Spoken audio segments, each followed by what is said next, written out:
स्वागत है एक बार फिर से आपके हमारे YouTube चैनल में। और इस वीडियो में हम देखेंगे जो आज फॉरेस्ट रेंजर ऑफिसर था उसका आज एग्ज़ाम हुआ था। उस एग्ज़ाम में जो है 150 जो टोटल मार्क्स का एग्ज़ाम था, जिसमें कि 100 मार्क्स जो थी जीएस थी और 50 मार्क्स की क्या थी यहाँ पे मैथ्स और रीजनिंग थी। ठीक है, तो उस एग्ज़ाम पेपर को हम यहाँ पे जो है देखेंगे कि उसमें किस किस प्रकार के क्वेश्चन आ रखे थे, किस पोर्शन से ज़्यादा आ रखा था, किस पोर्शन से कम आ रखा था। जो ये जो एग्ज़ाम सेट है ये बी वाला है, बी सेट जो है ये मेरे पास आया था, तो मैं इससे आपको इस एग्ज़ाम जो पेपर हुआ था उससे करा रहा हूँ। तो चलिए शुरू करते हैं। सबसे पहला क्वेश्चन है, पर्यावरण संस्था legal initiative for forest and environment live को किस अवार्ड से नवाजा गया था। ठीक है, तो ये लाइव जो है एक दिल्ली की संस्था है, तो इसको 2021 में एक अवार्ड मिला था। तो इसका सही आंसर है सी, राइट लाइवलीहुड अवार्ड 2021 से इसको नवाजा गया। नेक्स्ट क्वेश्चन था, किस भारतीय राज्य ने हरा भरा नाम से ड्रोन आधारित पर्यावरण परियोजना शुरू की है। तो ये जो परियोजना शुरू की थी ये की थी तेलंगाना राज्य ने, तो इसका सही आंसर हो जाएगा ए। नेक्स्ट क्वेश्चन था, विश्व डाक टिकट प्रदर्शनी फिली निपॉन 2021 कहाँ आयोजित की गई थी। तो इसमें देखो साफ दिख रहा था निपॉन, और निपॉन क्या है, एक सेल भी आता है, निपन आता है कि निपॉन आता है, वो सेल कहाँ का होता है, जापान, जो उसका ओरिजिन है वो जापान था। तो इससे सही आंसर से जापान लगाया जा सकता था इसका आंसर। अगला है, विश्व बौद्धिक संपदा संगठन द्वारा लॉन्च किए गए ग्लोबल इनोवेशन इंडेक्स 2021 में भारत की कौन सी रैंक थी। ठीक है, तो इसका सही आंसर जो था वो था 46। तो जो ग्लोबल इनोवेशन इंडेक्स है 2021, उसमें लगातार जो भारत की जो पोजीशन है वो लगातार बेहतरीन होती जा रही है। तो इस साल की जो पोजीशन थी वो थी 46। नेक्स्ट क्वेश्चन है, FSSAI के तीसरे राज्य खाद्य सुरक्षा सूचकांक में कौन सा भारतीय राज्य शीर्ष पर है। ठीक है, तो इसका सही जो आंसर था वो था डी, यानी कि गुजरात। ठीक है, तो जो खाद्य सुरक्षा सूचकांक है उसमें जो सबसे शीर्ष पर जो राज्य है उसका नाम है गुजरात। नेक्स्ट क्वेश्चन है, 6 ई वेस्ट से निपटने के लिए IIT मद्रास द्वारा विकसित एक ऑनलाइन प्लेटफॉर्म का नाम क्या है। तो इसका जो प्लेटफॉर्म का नाम है वो था ई सोर्स, तो सही आंसर हो जाएगा ए। नेक्स्ट क्वेश्चन है, भारतीय रिजर्व बैंक द्वारा शुरू किया गया FI इंडेक्स संबंधित है, यानी कि इसमें जो FI है वो FI क्या है। तो सबको पता है कि अगर आप बैंकिंग के संबंधित कोई FI चीज़ है उसका नाम क्या होगा, फाइनेंशियल इंक्लूजन होगा। ठीक है, नेक्स्ट क्वेश्चन है, निम्नलिखित में से कौन 100% कोविड-19 टीकाकरण लक्ष्य प्राप्त करने वाला पहला शहर बन गया है। तो ये है आपकी उड़ीसा की राजधानी भुवनेश्वर जो है, इसने जो है 100% टीकाकरण कर लिया था। अगला क्वेश्चन है, स्वयं सहायता समूह के उत्पादनों के विपणन के लिए आवास एवं शहरी मंत्रालय द्वारा शुरू किए गए ब्रांड का क्या नाम था। तो सही आंसर हो गया सोन चिरैया। अगला क्वेश्चन है, क्वेश्चन 10वां, पर्यावरण प्रभाव आंकलन यानी EIA एक नियोजन यंत्र साधन है जो नियोजन के प्रारंभिक चरण से विकास प्रक्रिया में पर्यावरण के मुद्दों को समाहित करता है। नदी घाटी जो परियोजना आदि हेतु भारत में प्रथम बार कब उपयोग में लाया गया। तो इसका सही आंसर होता है 1978, तो आंसर हो जाएगा बी। नेक्स्ट क्वेश्चन है, नजला बाइडेन रामधाने किस देश की पहली महिला प्रधानमंत्री नामित हुई है। तो ये जो महिला प्रधानमंत्री नामित हुई थी वो थी टूनिशिया की, तो सही आंसर हो जाएगा डी। नेक्स्ट क्वेश्चन है, कारीगरों को सशक्त बनाने के लिए और हस्तशिल्प के क्षेत्र को मजबूत करने के लिए किस संगठन ने एक online portal my E hot launch किया है। तो उसका सही आंसर हो जाएगा SCL फाउंडेशन है। इन्होंने जो है कारीगरों को सशक्त बनाने के लिए जो है एक online portal my E hot launch किया है। नेक्स्ट क्वेश्चन है, 13 जून 2021 को अध्यक्ष के रूप में किसे नामित किया गया है। ठीक है, तो इसका सही आंसर हो जाएगा ए, यानी कि सत्या नडेला। नेक्स्ट क्वेश्चन है, भारत का सबसे बड़ा तैरता सौर ऊर्जा संयंत्र किस राज्य में स्थापित किया गया है। तो इसका सही आंसर था बी, यानी कि आंध्र प्रदेश में किया गया है। देखो जो ये मैं जो आंसर की बता रहा हूँ, इस आंसर की में जरूरी नहीं कि 100% तक ये क्वेश्चन इसके आंसर यही हो। क्या पता कि जब आंसर की आए तो उसमें 2-4 क्वेश्चन या 5-6 क्वेश्चन को मैं मान के चलता हूँ कि वो ऊपर नीचे हो सकते हैं, क्योंकि ये तो मैंने अपने हिसाब से देखे ना, जरूर थोड़ा कि सारे क्वेश्चन सही हो। तो 5-6 क्वेश्चन हो सकते हैं कि ये क्या हो, गलत हो, तो इससे कुछ फर्क नहीं पड़ता ज़्यादा कि ज़्यादा। अगला क्वेश्चन है, भारत रत्न से सम्मानित उत्तराखंड की एकमात्र विभूति कौन थी। तो गोविंद बल्लभ पंत थे, उत्तराखंड के एकमात्र व्यक्ति जिन्हें की भारत रत्न से सम्मानित किया गया है। टिहरी रियासत का भारतीय संघ में विलीनीकरण कब हुआ है। तो टिहरी संघ का जो भारतीय रियासत में जो विलीनीकरण हुआ है वो हुआ है 1 अगस्त 1949 को। कब हुआ है, 1 अगस्त 1949 को। अगला क्वेश्चन है, उत्तराखंड की सबसे लंबी नदी कौन सी है। तो उत्तराखंड की सबसे लंबी नदी है काली। अगला क्वेश्चन, रामायण बहुत फेमस है, मेंस में भी क्वेश्चन बहुत बार पूछा जाता है कि रामायण को किस वर्ष विश्व विरासत घोषित किया गया था। तो 2009 में इनको क्या है, विश्व विरासत घोषित किया गया था। अगला है, गणिका नाटक के लेखक कौन था। 19वां क्वेश्चन है, गणिका नाटक के लेखक कौन है। तो इसका सही आंसर हो जाएगा मौलाराम।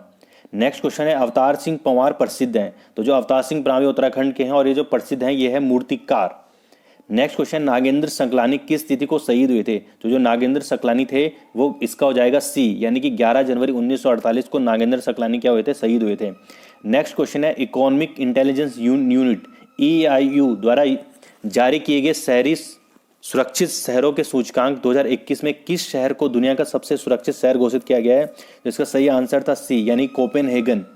नेक्स्ट क्वेश्चन है, सुनील लुल्ला के इस्तीफे के बाद ब्रॉडकास्ट ऑडियंस रिसर्च काउंसिल यानी कि जो बार्क है, ठीक है, तो बार्क का जो CEO है वो किसे नामित किया गया है। तो इनका नया नाम है नकुल चोपड़ा को जो है बार्क का नया CEO घोषित किया गया है। ठीक है, नेक्स्ट क्वेश्चन देखिए 24, उत्तराखंड उच्च न्यायालय ने सबसे पहले किस नदी को जीवित नदी का दर्जा दिया था। तो इसका सही आंसर हो जाएगा बी, यानी कि गंगा को जो है उच्च न्यायालय ने जीवित नदी का दर्जा दिया है। अगला क्वेश्चन 25, प्रोला में उत्खनित यज्ञ वेदिका स्थल पर किस वन से संबंधित तांबे का जो है सिक्का प्राप्त हुआ है। तो ये कुड़िंद वन से संबंधित वहां पे सिक्का प्राप्त हुआ था। उत्तराखंड में प्राप्त सबसे प्राचीन अभिलेख निम्नलिखित में से कौन सा है। तो इसका सही आंसर था सी, यानी कि कालसी का जो अभिलेख है वो सबसे प्राचीन अभिलेख जो यहाँ से है वो प्राप्त हुआ है। नेक्स्ट क्वेश्चन है, उत्तराखंड के किस जनपद का भौगोलिक क्षेत्रफल सर्वाधिक है। तो उत्तराखंड के जो ऐसा कौन सा जनपद है जिसका भौगोलिक क्षेत्र सर्वाधिक है। तो सबको पता है चमोली है, एक इजी सा आंसर इसने यहाँ पे दे दिया था। अगला क्वेश्चन है, पुरस्कृत फिल्म देवभूमि का निर्देशन किसने किया था। तो इसका जो निर्देशन था वो क्या था, गोरान पैसकेलेविच ने किया था। ठीक है, नेक्स्ट क्वेश्चन है, उत्तराखंड में विकास खंडों की संख्या कितनी है। तो उत्तराखंड में जो विकास खंडों की संख्या है वो है 95। ठीक है, तो सही आंसर कितना हो जाएगा 95। नेक्स्ट क्वेश्चन है, निम्नलिखित में से कौन एक खिलाड़ी उत्तराखंड से नहीं है। तो जसपाल राणा उत्तराखंड के, उन्मुख चंद उत्तराखंड के, ये भी क्रिकेटर ये निशानेबाज है। तो ये तीनों तो उत्तराखंड के थे, लेकिन ललित उपाध्याय उत्तराखंड के नहीं है। नेक्स्ट क्वेश्चन है, हिम तेंदुओं के लिए संरक्षण हेतु जो प्रसिद्ध वन्य जीव विहार है कौन सा है। तो इसका सही आंसर है गोविंद वन्य जीव विहार। नेक्स्ट क्वेश्चन है, हेली नेशनल पार्क जो कि कॉर्बेट नेशनल पार्क के नाम से भी जाना जाता है, इसकी स्थापना कब हुई थी। तो इसकी स्थापना हुई थी 1936 में। नेक्स्ट क्वेश्चन है, निम्नलिखित में से किस ताल में मानव कंकाल पाए जाते हैं। तो जो मानव कंकाल पाए जाते हैं वो रूपकुंड में पाए जाते हैं। ठीक है, तो सही आंसर क्या हो जाएगा बी, रूपकुंड। 33 का हो जाएगा रूपकुंड। अगला क्वेश्चन है, उत्तराखंड में वनराजी जनजाति किस जनपद में निवास करती है। तो जो वनराजी जनजाति है वो करती है पिथौरागढ़ में निवास। तो सही आंसर क्या हो जाएगा बी, यानी कि पिथौरागढ़। अगला क्वेश्चन है, रामायण किस वर्ष नई दिल्ली में गणतंत्र दिवस की परेड में उत्तराखंड की झांकी का हिस्सा रही है। तो इसका सही आंसर हो जाएगा 2016। रामायण जो उत्सव है एक ये रामलीला संबंधित उत्सव होता है, गढ़वाली रामलीला इसको कहा जाता है, और ये चमोली जनपद के सुलुंग और ढुंग गांव में मनाई जाती है ये। अगला क्वेश्चन है, भारत के सर्वोच्च न्यायालय में न्यायाधीश रहने वाले उत्तराखंड के प्रथम न्यायविद कौन थे। तो इनका नाम है प्रफुल्ल चंद्र पंत था। नेक्स्ट क्वेश्चन है, नेहरू पर्वतारोहण संस्थान का है, यानी कि नीम। ठीक है, नीम का है उत्तरकाशी में। तो सही आंसर क्या हो जाएगा सी। नेक्स्ट क्वेश्चन है कि उत्तराखंड में निम्नलिखित में कौन पुरुषार्थ के संपादक थे। तो इसका आंसर हमें नहीं मिला है, तो इसका आंसर अगर आंसर की में आता है तो उसको देख लेंगे। अगर आप इस क्वेश्चन का आंसर जानते हैं तो कमेंट सेक्शन में हमें बताइए। अगला क्वेश्चन 39, उत्तराखंड के किस जिले का नाम बताइए जहाँ कार्तिक स्वामी मंदिर है। तो इसका सही आंसर क्या है, रुद्रप्रयाग में जो है कार्तिक स्वामी का मंदिर है। नेक्स्ट क्वेश्चन है, होली हिमालय पुस्तक के लेखक कौन थे। तो इसका सही आंसर हो जाएगा ई सरमन ओखले जो थे होली हिमालय लेखक पुस्तक के लेखक थे। अगला है कि कुमाऊं का अंतिम राजा कौन था। तो कुमाऊं का जो अंतिम चंद राजा था ना, चंद राजा, उसका नाम था महेंद्र चंद। ठीक है, नेक्स्ट क्वेश्चन है, गढ़वाल के उस शासक का नाम बताइए जो आदिनाथ के नाम से जाना जाता है। तो इसका नाम है अजय पाल को आदिनाथ के नाम से जाना जाता है। तो सही आंसर हो जाएगा ए। नेक्स्ट क्वेश्चन है, देहरादून को किस वर्ष जो है रेलवे से जोड़ा गया था। तो 43 का बी। ये मैंने एक वीडियो बनाई थी परिवहन से संबंधित, उसमें भी ये क्वेश्चन पड़ा हुआ है, अगर आप उसमें खोलेंगे तो आपको उसमें मिल जाएगा ये। तो देहरादून किस वर्ष रेलमार्ग से जुड़ा था। इसका सही आंसर है बी, यानी कि 1900 में। अगला क्वेश्चन है, खतलिंग हिमानी किस नदी का उद्गम है। तो जो खतलिंग ग्लेशियर है ये है टिहरी में, और ये जो जिस नदी का ये उद्गम स्थल है उसका नाम है भिलंगना। नेक्स्ट क्वेश्चन है, उत्तराखंड से खड़ी बोली के पहले कवि कौन थे? तो उत्तराखंड से जो खड़ी बोली के पहले कवि थे उनका नाम है लोकरत्न गुमानी पंत। तो सही आंसर हो जाएगा सी।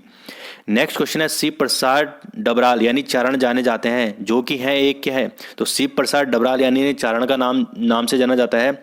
ये क्या उत्तराखंड में विचरण करते रहते हैं, इसलिए इनका नाम क्या है? चारण है। तो ये क्या एक इतिहासकार है। ठीक है। नेक्स्ट क्वेश्चन है, उत्तराखंड में दूसरी सबसे ऊंची पर्वत चोटी कौन सी है? पहली नंदा देवी है जिसकी 7,812 है हाइट, और दूसरी क्या है? कामेट है 7,756। ठीक है। तो उत्तराखंड की दूसरी सबसे ऊंची पर्वत चोटी कौन सी? कामेट। तो सही आंसर हो जाएगा बी। नेक्स्ट क्वेश्चन है, उत्तराखंड राज्य का सबसे लंबा हिमनद कौन सा है? तो सबसे लंबा हिमनद है गंगोत्री में, 2390 शायद से कुछ इसकी हाइट है, और ये है आपके उत्तरकाशी जिले में।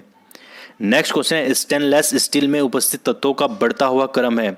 तो स्टेनलेस स्टील में 3 चीजें होती हैं, एक होती है कार्बन प्लस क्रोमियम, ठीक है, और प्लस आयरन। तो सबसे ज्यादा होता है उसमें कार्बन, फिर क्रोमियम, और सबसे कम होता है आयरन। नेक्स्ट क्वेश्चन, हंसाने वाली गैस का क्या नाम है? तो इसका सही आंसर हो जाएगा डी, यानी कि नाइट्रस ऑक्साइड जो है हंसाने वाली गैस है। 51वां क्वेश्चन है, कौन सा दाब को निरूपित करता है? तो दाब बराबर होता है बल बटे क्षेत्र, इकाई क्षेत्र पर लगने वाला बल ही क्या होता है? दाब कहलाता है। नेक्स्ट क्वेश्चन है, जो चालक का प्रतिरोध होता है, ठीक है, रेजिस्टेंस जो होता है ना, वो किस पर डिपेंड करता है? तो पदार्थ की लंबाई पर भी करता है, पदार्थ की प्रकृति पर करता है, और क्रॉस सेक्शन का क्षेत्रफल, यानी कि इसका सही आंसर क्या हो जाएगा? डी, यानी उपरोक्त सभी संभावनाएं सही है। 53 का है, अनावर्ती बीजी का सबसे विकसित गण है। तो अनावर्ती जो बीजी का सबसे विकसित गुण होता है निटेल्स। अगला क्वेश्चन है, बीज विकसित होता है, तो बीज कहाँ विकसित होता है? वो होता है बीजांड से। ठीक है, बीज विकसित होता है कहाँ से? होता है बीजांड से ही विकसित होता है। अगला क्वेश्चन है, मानव में रक्त स्राव की बीमारियां किसके कारण होती है? तो रक्त स्राव की जो बीमारियां होती हैं, अगर आपके विटामिन के की कमी है, तो अगर आपका कहीं कट जाता है तो वो जल्दी से खून बंद नहीं हो जाता। इसका सही आंसर क्या होगा? डी। अगला क्वेश्चन है, दूध का आंशिक निर्जवीनीकरण मतलब है जो पाश्चराइजेशन होता है वो कितने टेम्परेचर पर होता है? तो होता है 62.8 डिग्री सेल्सियस पर 30 मिनट के लिए होता है। तो सही आंसर क्या हो जाएगा? बी। अगला क्वेश्चन है, अर्धसूत्री कोशिका विभाजन किस अवस्था में काइसोमेटा का निर्माण करता है? तो इसका सही आंसर क्या है? प्रोफेज। ठीक है, तो प्रोफेज की अवस्था में काइसोमेटा का निर्माण करता है। नेक्स्ट क्वेश्चन था 58, इम्यूनो ग्लोबोबुलिन्स की प्रकृति होती है। तो इम्यूनो जो ग्लोबोबुलिन्स होता है उसकी जो प्रकृति होती है वो होती है प्रोटीन। तो सही आंसर हो जाएगा ए। नेक्स्ट क्वेश्चन, निम्नलिखित में से कौन सी प्राथमिक मेमोरी है, यानी कि जो प्राइमरी मेमोरी है वो कौन सी है? तो इसका सही आंसर हो जाएगा ए, यानी कि रैम जो है प्राइमरी मेमोरी है। नेक्स्ट क्वेश्चन है, म्यूकर माइकोसिस जो रोग है ना, म्यूकर माइकोसिस रोग किसके द्वारा होता है? तो म्यूकर जो माइकोसिस रोग होता है वो होता है कवक से। तो इसका सही आंसर क्या हो जाएगा? ए। नेक्स्ट क्वेश्चन है, निम्नलिखित में से किस जंतु में 3 हृदय वाला नीला रक्त होता है? तो जो ऑक्टोपस है उसमें क्या होता है? 3 हृदय वाला 3 हृदय और नीला रक्त होता है ऑक्टोपस का। ठीक है। नेक्स्ट क्वेश्चन हम पढ़ेंगे, निम्नलिखित में से कौन सी चौथी पीढ़ी की मोबाइल तकनीक कौन सी है? जो 4th जनरेशन है उसमें जो मोबाइल टेक्नोलॉजी जो है वो है LTE। ठीक है, GPRS, HSPA ये सब पुरानी हो चुकी है। जो चौथी 4th जनरेशन जो मोबाइल टेक्नोलॉजी है वो LTE की है। नेक्स्ट क्वेश्चन है, जो आधुनिक पीढ़ी के कंप्यूटरों में जो IC चिप होती है, ठीक है, वो किससे बनी होती है? जो IC चिप होती है वो सिलिकॉन से बनी होती है। ये कंप्यूटर से क्वेश्चन था। नेक्स्ट क्वेश्चन अब उससे हिस्ट्री से कि सती प्रथा का प्राचीन साक्ष्य किस अभिलेख से मिला है? जो सती प्रथा का हमें अभिलेख मिलता है वो मिलता है ऐरण अभिलेख से। ठीक है। नेक्स्ट क्वेश्चन है, सम्राट हर्षवर्धन द्वारा रचित नाटक नागानंद में किस बोधिसत्व का उल्लेख है? ठीक है, तो जो नागानंद में किस बोधिसत्व का उल्लेख है उसका नाम है अवलोकितेश्वर।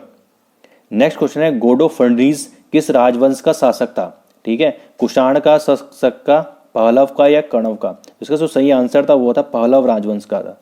तो जो गोडो फर्नीस था वो किस राजवंश का शासक था? वो था पहलव राजवंश का। नेक्स्ट क्वेश्चन है, पंजाब में कोका आंदोलन का नेतृत्व किसने किया था? तो ये बहुत इजी क्वेश्चन था। पंजाब में जो कोका आंदोलन था उसका नेतृत्व किया था राजा राम सिंह ने। ठीक है। नेक्स्ट क्वेश्चन था 68वां कि अखिल भारतीय जो ट्रेड यूनियन कांग्रेस है उसकी स्थापना किस वर्ष हुई थी? तो जो अखिल भारतीय ट्रेड यूनियन कांग्रेस है ना उसकी स्थापना हुई थी 1920 को। नेक्स्ट क्वेश्चन था कि आगरा के निकट सिकंदरा में किसे दफनाया गया? तो अकबर को कहाँ दफनाया गया था? आगरा में आगरा के सिकंदरा में ही उसे दफनाया गया था। नेक्स्ट क्वेश्चन था शिवाजी के अष्टप्रधान में निम्नलिखित में से कौन आधुनिक विदेश सचिव के समक्ष था?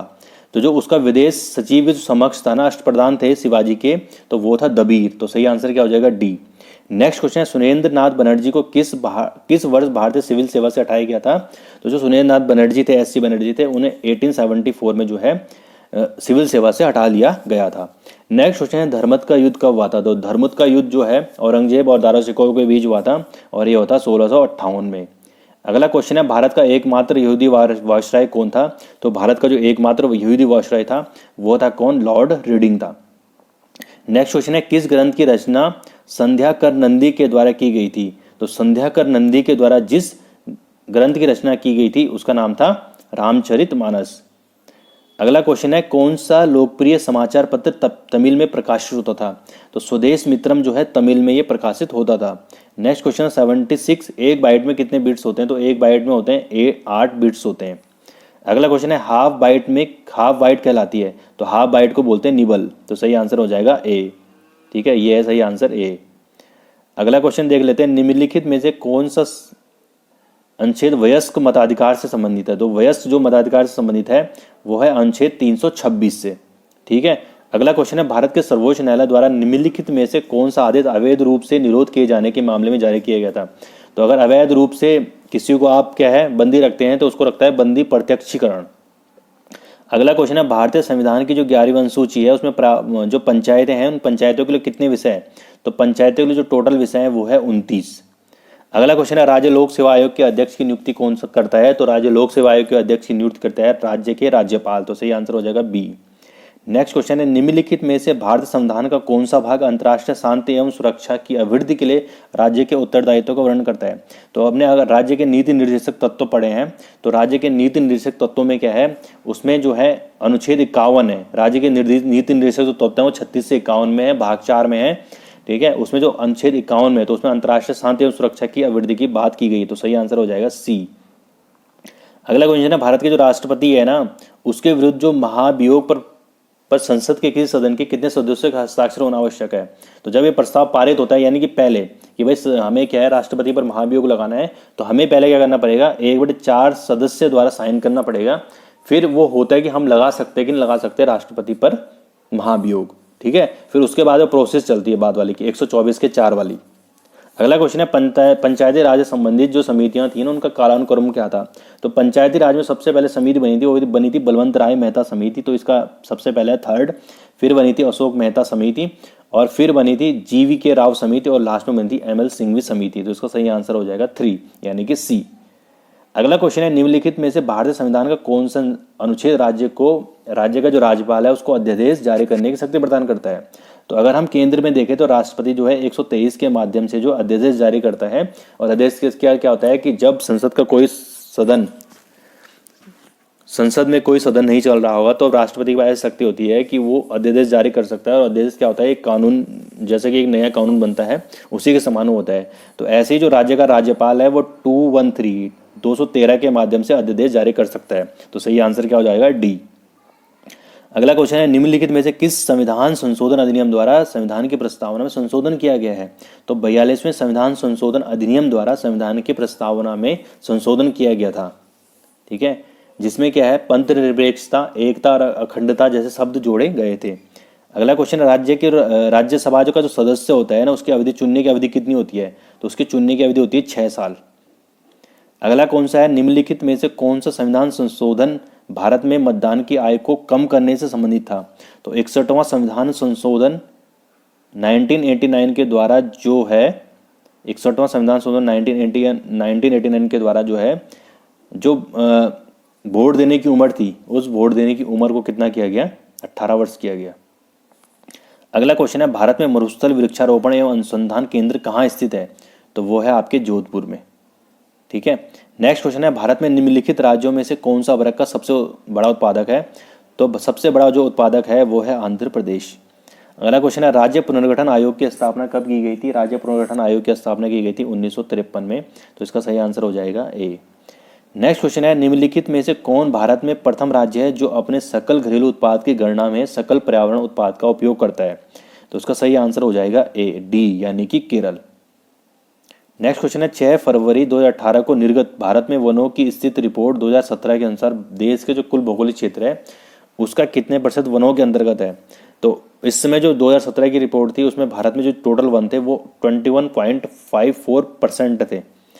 अगला क्वेश्चन है 2000 की जो 11 की जो जनगणना है ना उसमें भारत में किस राज्य में अनुसूचित जातियों की संख्या नहीं पाई जाती है। तो वो है नागालैंड। नागालैंड में जो है अनुसूचित जातियां नहीं पाई जाती हैं। अगला क्वेश्चन 95 कि भारत में जनसंख्या विस्फोट संबंधित है। तो जनसंख्या विस्फोट तभी हो जाता है जब जन्म दर क्या हो, हाई हो, और मृत्यु दर कोई मर ही नहीं रहा हो। तो ऐसे में क्या हो जाएगा, जनसंख्या विस्फोट हो जाएगा। तो सही आंसर हो जाएगा ए। नेक्स्ट क्वेश्चन है भारत की जो समुद्री तटरेखा की लंबाई है वो कितनी है। तो समुद्री तटरेखा की जो लंबाई है वो है 6516 किलोमीटर। अगला क्वेश्चन है भारत का सबसे बड़ा कोयला क्षेत्र कौन सा है। तो भारत का सबसे बड़ा कोयला क्षेत्र झरिया है। ठीक है।